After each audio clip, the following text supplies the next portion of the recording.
Live from our 7 Tasmania studios, your nightly news with Kim Miller begins now. Good evening, everyone. First tonight, Christmas plans are in disarray as the Tasmanian government imposes tough new restrictions on COVID-infected parts of New South Wales.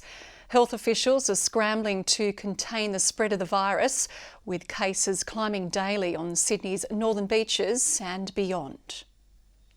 Bumper to bumper in Sydney, not peak hour traffic, rather the queues for COVID testing. Manly Beach deserted as a firm directive goes out to hundreds of thousands of Northern Beaches residents. The next 3 days, you should not be leaving your home unless it's absolutely necessary. The New South Wales government grappling with a COVID cluster growing to 28 cases, all sparked from 2 Avalon venues. Believed to be a US strain of the virus, health teams are now contact tracing around the clock in a bid to contain the spread. This is what we need to prevent. So everybody in Greater Sydney needs to be on high alert. Certainly on high alert is Tasmania's Public Health, declaring the Northern Beaches region and clubs in Kirribilli, Penrith and Peakhurst as high-risk areas. We are still in the midst of a global pandemic. The virus has not gone away. Interstate travellers from those hotspots will be barred from entering the state. 200 visitors already here will need to self-isolate.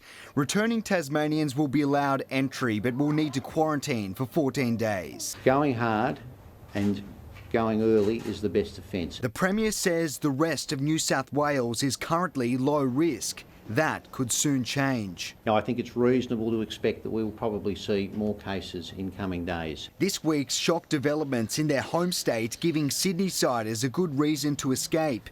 Yeah, it's not good. It's unfortunate, but it's not good. Kind of nervous. Bit nervous? Yeah, because we got the news yesterday, like those hotspots, we can't really... we just have to be careful. With masks mostly on. But I think it's just, common sense. Hundreds boarded planes to Tasmania, including singer Kate Sobrano, who will perform in Launceston this weekend. We wouldn't want to put anyone at risk and certainly wouldn't want to put ourselves at risk. So, fortunately, we weren't in the area at risk. Sure. So that's very good. Close attention now turns to the Sydney-Hobart yacht race, only 9 days away and facing growing uncertainty. A number of their vessels and some of their crew that would be manning vessels have been impacted by being in the Northern Beaches area. Organisers remain optimistic it will proceed. At what capacity is the question? The Premier says ultimately the decision is up to race officials. Whether you come on a yacht or a plane or a boat, you're coming into Tasmania under the rules that apply at that particular time. Garth Burley, 7 Tasmania News.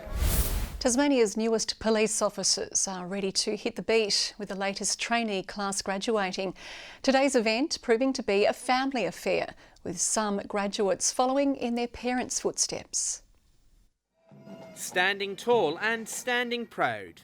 Today was a day this group of men and women spent 31 weeks working towards. It's a nice celebration. Obviously it's a lot of hard work, so it's nice to be able to celebrate it in that fashion.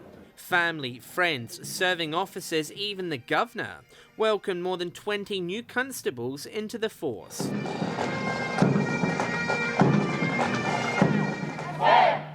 Faithfully execute the office of police officer in Tasmania. Their graduation in the midst of the biggest public health challenge in recent history, affecting their training. We certainly worked fast to get a COVID-safe plan in place to make sure that the recruit course could continue, and they've responded to that very well. From labourers to officers from other states, they came from different backgrounds, but are united by their desire to serve the public. As I was getting older, I realised I want to do something very community orientated. And it seemed like a really good fit for me at the time. Policing's been in my family for a few years, and it's just something that's always been around me and been interested. The family bond's running deep. Will Richmond and Emily Grinsice's fathers are serving officers, who also graduated at the same time. Well, luckily he's working down in Hobart and I'm going to Launceston, so that shouldn't be an issue. John Hunt, 7 Tasmania News. Frustration is growing for volunteers behind the popular Tasmanian Transport Museum, with trains stuck at the station for the past 7 months. Earlier this year, the government revealed it was increasing the attraction's insurance coverage, now so high it's out of reach for the organisation. Every heritage rail operator in Australia operates on paying only $20 million worth of coverage. The state government, though, has now required this particular volunteer organisation to hold $200 million worth of coverage. We're calling on the government, please, to reconsider the need to have such a large amount of insurance, and we're hoping common sense will prevail and allow us to get back out there in the new year. The government says the insurance is necessary and is a requirement for any group seeking access to non-operational parts of the Tasmanian rail network. Tasmanians are being encouraged to have a merry Fishmas this year and shop for local seafood and produce over the festive season in a bid to support struggling businesses.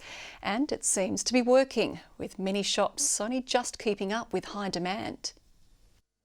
Tasmanians are well and truly planning for the annual gorge, with a Launceston butcher working 24 hours straight since late September to fill the Christmas orders. Hams flying off the shelves. This is the boom year.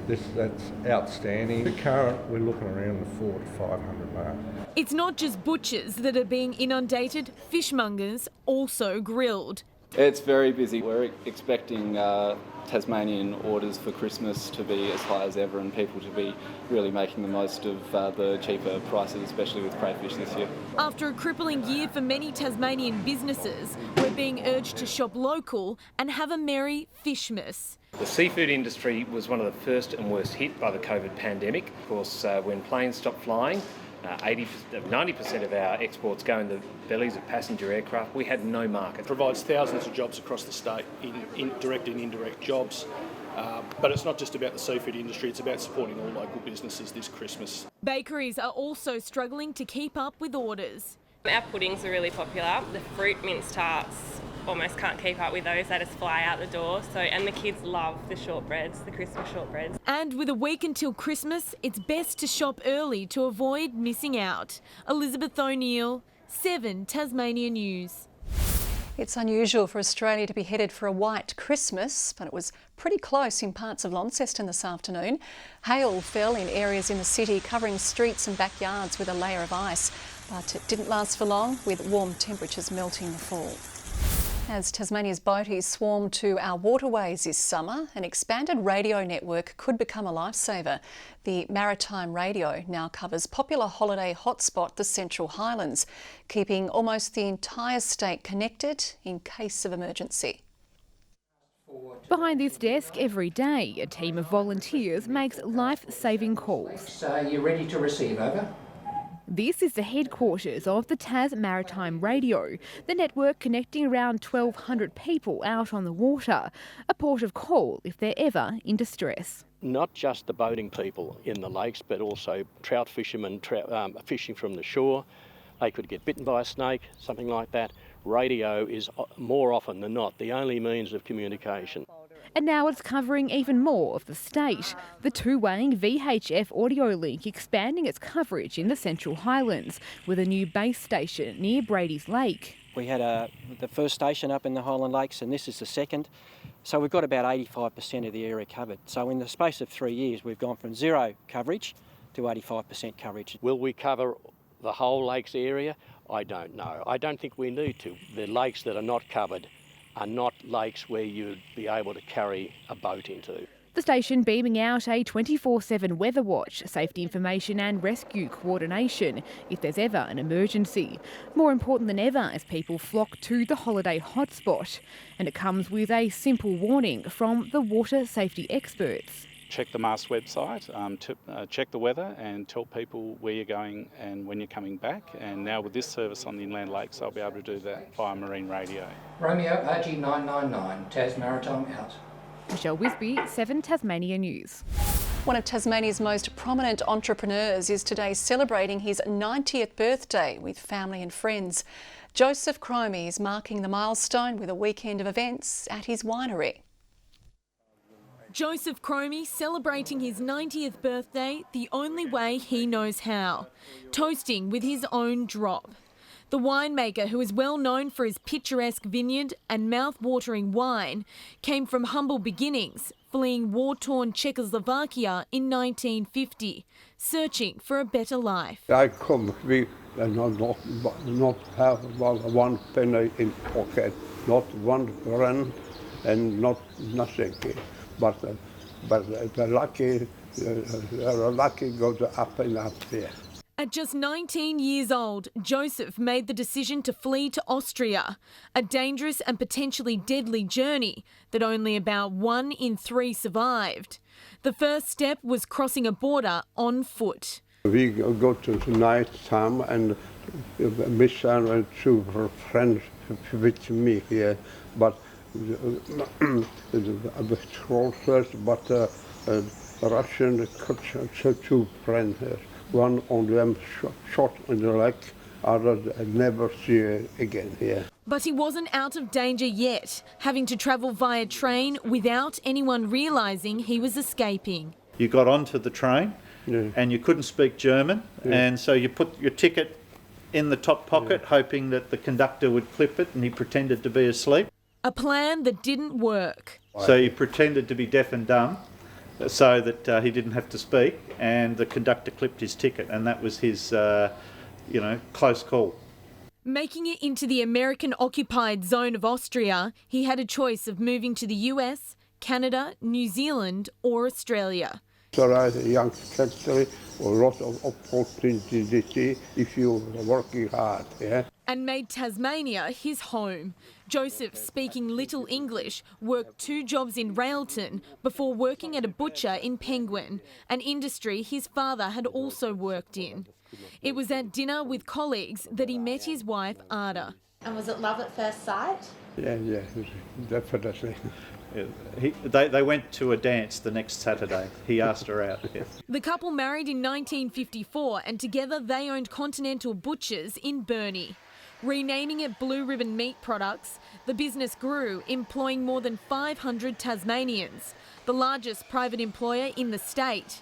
Then in 1993, the business was floated on the stock exchange, paving the way for Joseph to enter the wine industry. Joseph Cromey has travelled around the world buying and tasting wine, sparking his interest in the industry. In the 90s, he owned a number of wineries but settled on this site here at Relbia in the early 2000s, which has since won awards for both its wine and its impact on tourism. Numerous events are being held today and over the weekend to mark Joseph's birthday. And in the words of his grandson, he's a man who celebrates special occasions his way.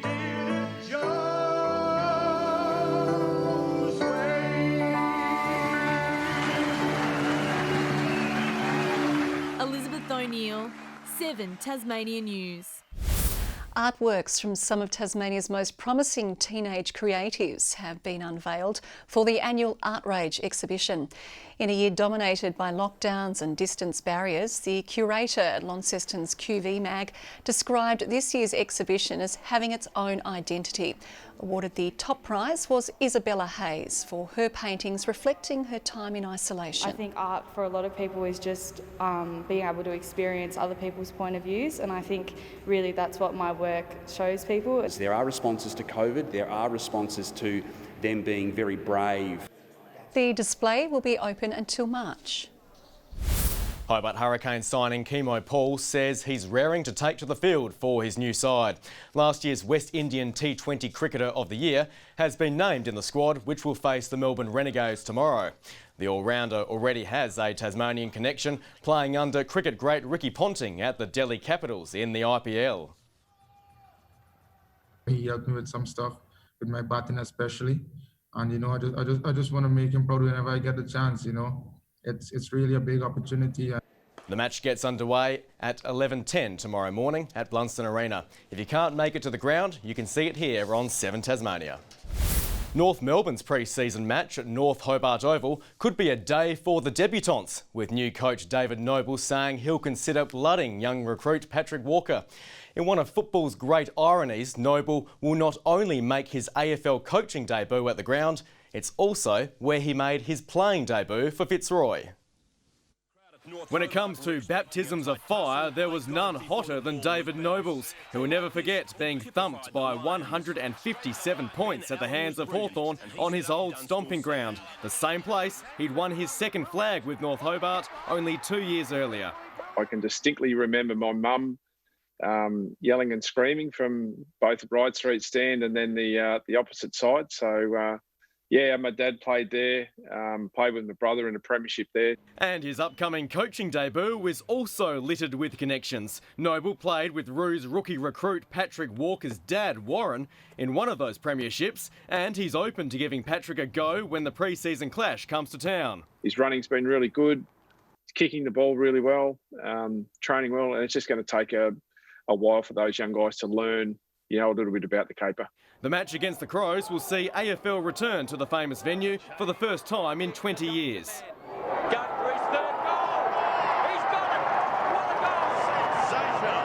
North Hobart says the club's being rewarded for recent infrastructure upgrades and its solid track record hosting AFLW and State League fixtures. Footy's coming home, isn't it? That's the message here. It means a lot for the North Hobart Football Club, but I think it means a lot for the people of Hobart and the people of Tasmania to have such a fantastic bumper weekend of football to look forward to. And the coach's advice for playing the tight ground? Yeah, don't muck around with the ball. You got to go pretty direct. The game will be on Sunday, February 28, the day after the venue hosts an AFLW match. Launceston will host 2 A-League games next year. Victorian club Western United will play against Perth Glory and Macarthur in March and April. It'll be the first time A-League has been played in Tasmania since 2013. There's no surprises in the Hobart 1000 with red-hot favourite Tommy Shelby blitzing the field to take the win in the Group 1 race. The Western Australian easily beat Tiggerlong Tonk and Tasmanian Hope Sprint Gordon with Winburn She in 4th. Tommy Shelby ran the course in 25.56 seconds, just shy of the track record. Meanwhile, Tasmania's racing industry will be sprinting out of the gates next year, with the state government boosting stakes money by 6% from February. It's the exact same increase which was made in August last year, with a lift in revenue allowing for the rise. A decision on how the money will be split is yet to be made.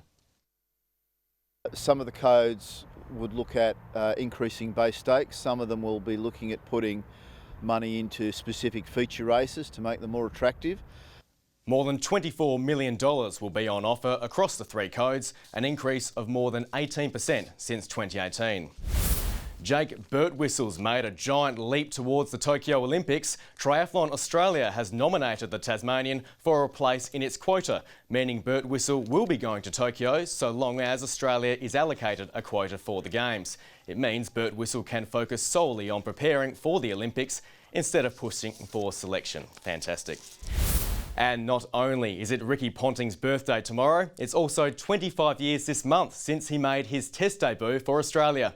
We're going back to 1995 for tonight's flashback, when Ponting and his goatee captured the nation's attention against Sri Lanka.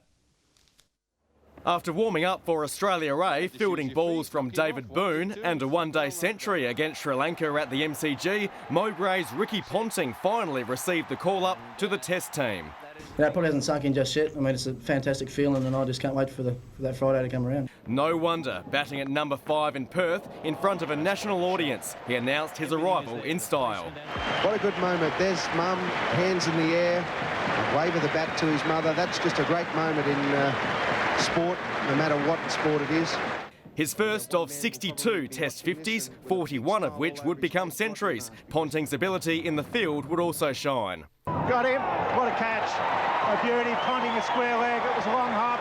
He called it straight to backward square leg and Ricky Ponting to the gem. Australia won the Test by an innings and 36 runs. Soon after, the man nicknamed Punter would field sponsorship from the TAB before kick-starting his media career, albeit behind the camera. Push the red button here. You'll see there's a red light inside it. We have no idea why we have this vision, but there's no doubt as to the talent the Tasmanian had. He's played some beautiful shots and really stamped himself as a player of true class. Now, Kim, I've done a bit of talking to one of our veterans, Andrew Shepherd, and he has actually shed some light on why Ponting had that camera. Turns out he went to Zimbabwe on a test tour and took some vision with it, which he put into a story. So it's happened very late today, so we're going to have another look and see if we can find it. But I think it'd be pretty amazing to uncover what Ponting shot when he became a video journalist, I suppose, back then. Was it Steadicam or not? Love to see. And probably want to know if we paid him as well. Oh, you hope so. Good evening. Launceston again with the high today. 24 degrees as the unstable weather and the humidity sparked a hailstorm over the city. Hobart and Burnie reached 19 and Devonport 22. Friendly Beaches 20, Smith and Anoos 19, Lowhead and Flinders Island 18 degrees. King Island, St Helens, Grove and Strawn 17, 13 in Liaweenie. Best rainfall to 3 p.m, 18 millimetres of grey as a weak cold front approached the state from the west. Lots of low-level cloud over the southern coasts of Australia. A trough brought thunderstorms to New South Wales and Victoria. Cloud bands sit to our west and over central Australia with more over the top end. Tomorrow, a high over the Bight, ridges over the inland areas. Troughs continue over the mainland with a low pressure zone off the top end. West to south-westerly winds over our districts at 10 to 20 knots, tending east-southeasterly over the east later. Swells around the 2 metre mark. So into the weekend we go with a late shower forecast for Hobart after a mainly fine day, but just 17 the top, 15 for Maydena with a shower, late shower for Oatlands and 15 the maximum. Up to 20 for Launceston with a shower or two, partly cloudy in Devonport, 19 the top and 12 for Liaweenie. Burnie, partly cloudy and 19. Cloudy also for Strawn, 15 the maximum, same for Marrawar. St Helens tomorrow reaching for 17 degrees only, cloudy, 17 for Swansea, a late shower, Orford 17 as well. UV for the weekend kicks off with a very high 10. On Sunday, scattered showers, but only light over the west. A shower or two for most areas during Monday and showers to start us off on Tuesday as well, but contracting to the northeast during the evening. Warm and sunny in Perth, fine for Adelaide, a morning shower in Melbourne, cloudy and 24 in Sydney and a possible shower for Brisbane. Partly cloudy conditions at the moment, 17 in Hobart, a few showers still around the district in Launceston, 19 at the moment and 18 degrees right now in Devonport and fairly clear. Kim, I've been dipping into Murph's mailbag again to find our viewers' Christmas jokes. Tonight this is a popular one that's come in from Freya, who's 8 years and 10/12 old, and also from Allan Vale. And it's all about Mrs Claus, who was looking out the window and saw all the clouds building, and she said, "It looks like reindeer." Very good. An oldie but a goodie. We've got a week to go. That's all your news for now. Thanks for joining us this week. Lou will be with you over the weekend. For now, good night.